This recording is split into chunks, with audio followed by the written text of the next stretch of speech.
Hey folks, I'm a rough Pebble, and I'm so excited to be diving into Dwarf Fortress today. I'm going to be checking out the world generation, the site selection, and the party creation today. For this episode, if you want to jump into gameplay, go ahead and skip to the next episode. They should both be posted around the same time. So without further ado, let's dive in here. First thing that is important, if you want to play on a larger map, is to go to settings, go to game, and then change the embark width and height to something that is suitable. I have mine set to 10 by 10. The higher you go in the embark size, the more challenging it is for your PC to run. So if you have a little bit of a dumpier PC, you may have to lower this. If you have a better PC, you can raise this up. I've tried 12 by 12. It worked for me, but had some stuttering. 16 by 16 just didn't work at all. And I have a pretty solid PC, so that just goes to tell you. So there's that. This will come in handy once we get into the site selection. For now, let's go ahead and generate a world. So the world generation is really cool in Dwarf Fortress because it not only generates the sort of continents and all of the land masses, but it also generates a history layer on top of that. We'll talk about that here in a little bit. If you're intending to use these basic settings, you can just use this to adjust the history length. However, whatever you set this as, whatever you set any of these as, you're likely to have a pretty solid experience, especially if they're just set at the default. Now, I am going to be playing in detailed mode. This is a little bit of a different, it's different than basic mode options, and provides a lot more detail as to what you can tweak and adjust and change in terms of the world's generation. There's not much that I do change, to be honest. I leave everything kind of as is. We could maybe add in initial mountain square count. Yeah, you know what? All of this is fine. I'm not going to adjust any of these things. But again, you can see that there's just a ton of really cool stuff here. The only thing I do like to change is the polar orientation. I like to have both a north and a south. I think the default is set at north and or south, which means that sometimes you only get a north pole and sometimes you only get a south pole. And then I set end year to 10,000 at the very top here. I think that's not necessary. I think this is actually just the date for the end year for the history generation, but totally fine. We can pause and stop that at any time. I'm going to be playing on a large island with the width and height at a 257. Let's go ahead and create a world. This is going to take all the data I've just selected and input that into the world generation, and then we're going to get a fancy new world here. So as I was mentioning, this game not only generates the topography, so the mountains and the coastlines and the rivers and the lakes and the forests and deserts and sand dunes and all of that, but it also generates the history of this world. So what's really cool about the history is that, and we're going to see the history here in just a moment unfold before us, is that these various factions, like the dwarves and the elves and the humans and the goblins, all sort of rely on the topography of the world. So the humans like to settle around rivers and coastlines, while the elves like to settle in the forests and the dwarves in the mountains. So here we're going to see the rise and fall of these various races. Here we can see the goblins already taking up hold in the swamps and the rivers, the elves in their forests, the humans here along their rivers. There's some dwarves here in the mountains, and up here in the mountains as well. And 60 years have already gone by, so as these cities and villages are founded, as they prosper, they attract the attentions of goblins and dragons and other nasty beasts that are out for treasure. Humans will rise up, will defend their homelands. Same with the dwarves and the elves and the goblins. Heroes will be written about. Legends will be told. Poems will be written down and recited. And all of this is here to serve as context for this world that we have just generated. So we'll pause around the year 98 here, and we'll be able to dive in uh, and get to do a little bit of playing here. So we see that there are various like scrolls and codices that are created, various artifacts that are created for the various heroes and the various craftsmen that are around. We'll go ahead and click on Use World now. It's gonna wrap up the 98th year. We have just close to 21,000 historical figures that have wandered this Earth or wandered this planet in the last 99 years. We have almost 100,000 abridged chronicled events. We'll go ahead and click play now. I'm gonna wait for the world to save, and I will be right back.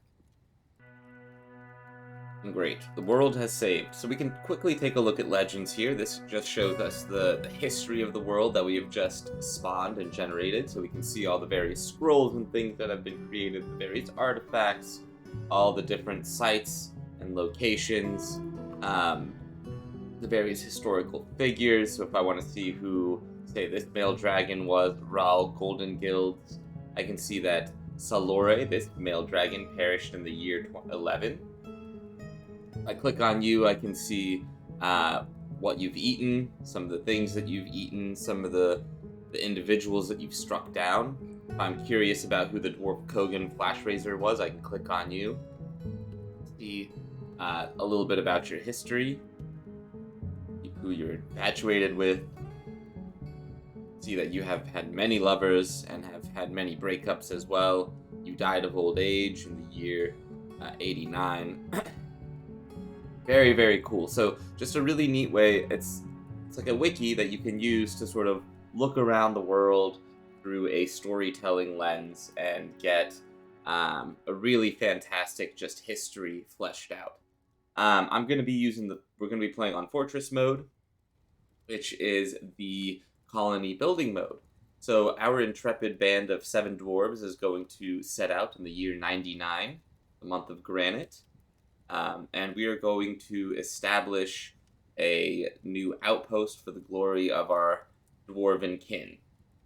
Now, the rest of this episode is going to heavily focus on site selection, so we'll talk about what is critical, what to avoid, what things to consider when selecting a site, as well as a few tools that are available. One of those is the tutorial. The tutorial doesn't allow you to select a site. It just chooses one for you that is relatively good. And I highly recommend doing that if it's your first time. You will likely start with all the resources that you need, so you shouldn't have too many issues. I'm going to skip tutorial because I want to look around and have some control over this. All right, so where do we want to settle down? First thing I like to do is just take a look around the world. See what we've got.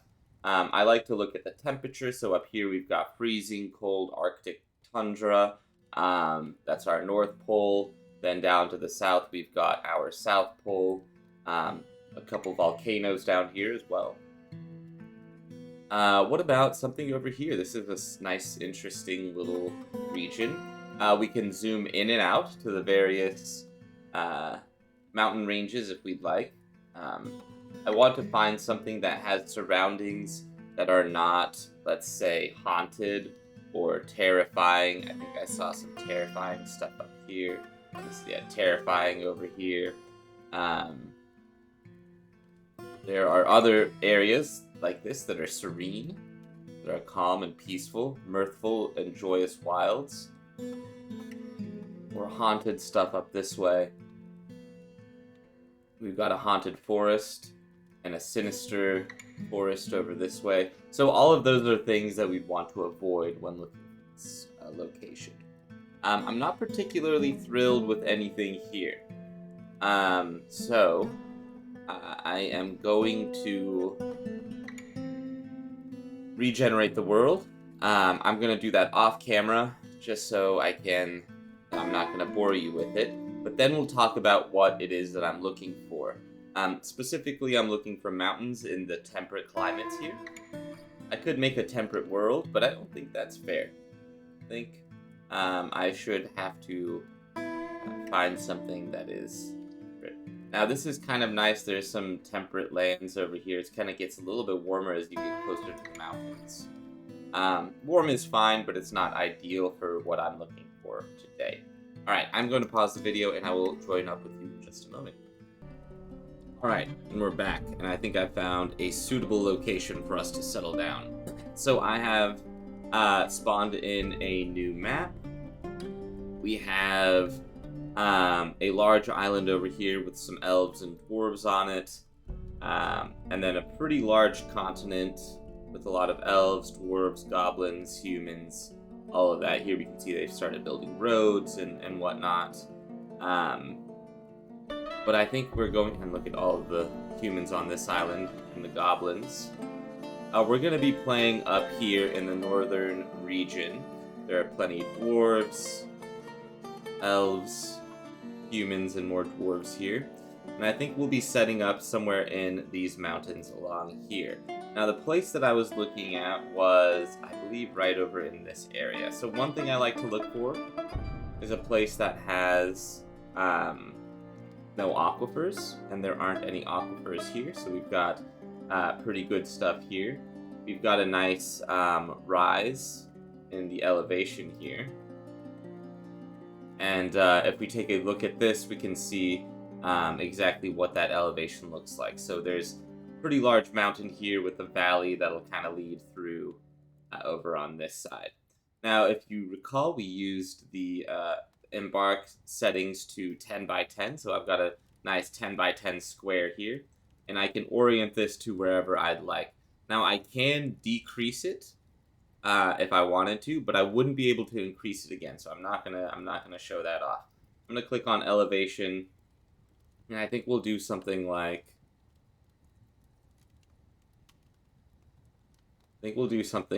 this. 4 on that side, 3 on that side, I suppose, and that ought to be good. All right, let's go ahead and set off here. So we'll have a nice waterfall, or we should have a nice waterfall. There are both humans and elves. We don't have any aquifers, whether light or heavy, and we have some soil, some clay, all of that to play with and to get some farming started. So let's go ahead and dive in here. We have an economy and enemies set to normal. Both of those we could tinker with all the individual settings here if we really wanted to, but I'm just going to leave it as is. And then we can also choose between prepare for the journey carefully or play now. Prepare for the journey carefully would allow us to pick the skill sets, equipment, and animals that our dwarves would start with. However, I don't think we really need to do that. We're starting off in a location that has and should have most of everything we need. There's forests, there's rocks and mountains, there should be metals within the mountains, and there is clay and soil to get some growing started. So I think we should be okay. Let's go ahead and click play now. That'll get us started with the default set of dwarves.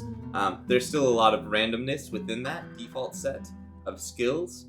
We'll start with equipment and animals, and those will just be random as well. But it'll be a suitable amount to start with. So in this next episode, we're going to talk about survival and getting the colony started. So what does it take, and what do we need to start prioritizing to ensure the survival of our dwarves? I will see you all in the next episode. Thanks for watching. If you haven't yet, make sure to hit subscribe, like button, all that good stuff. And I'll see you in the next episode where we're going to get into gameplay.